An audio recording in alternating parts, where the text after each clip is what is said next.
அக்பரின் மகனான இளவரசர் சலீமும் மந்திரி அபுல் பாசலுடைய மகனான கரீமும் இனி பிரியாத நண்பர்கள்.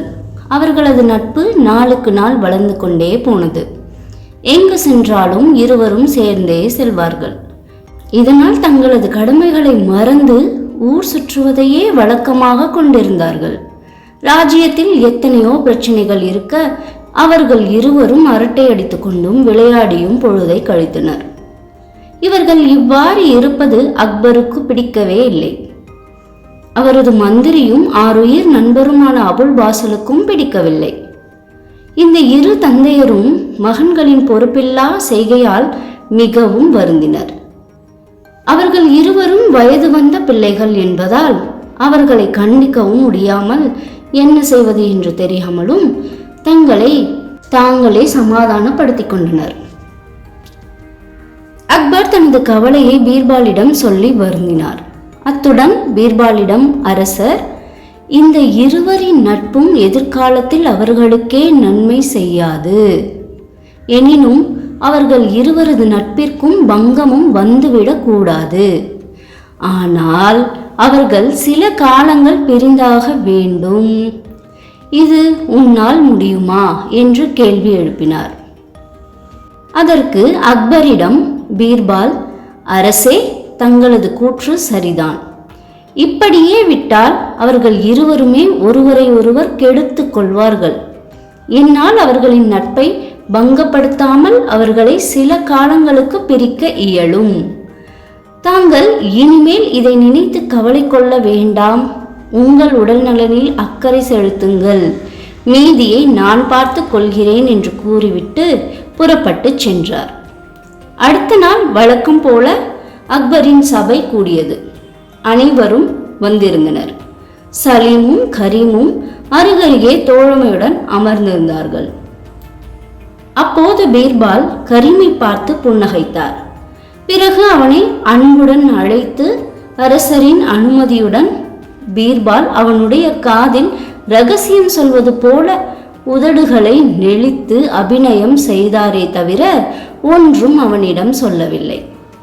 ஆனால் சபையில் இருந்த எல்லோருக்கும் பீர்பால் கரீமின் காதுகளில் ஏதோ முக்கிய செய்தியை சொல்வது போல தெரிந்தது. பின்னர் பீர்பால் கரீமிடம், கரீம், நான் சொன்னதை யாரிடமும் சொல்லக்கூடாது.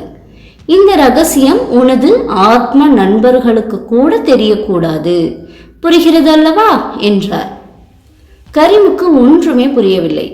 பீர்பால் ஏன் தன்னை அழைத்தார்? காதில் ஒன்றுமே சொல்லவில்லையே, ஆனால் ஏதோ சொன்னதாக சொல்கிறாரே. ஒருவேளை நமக்கு காது கேட்கவில்லையோ என்றெல்லாம் சிந்தித்தபடி குழப்பத்துடன் சென்று தனது ஆசனத்தில் அமர்ந்தான்.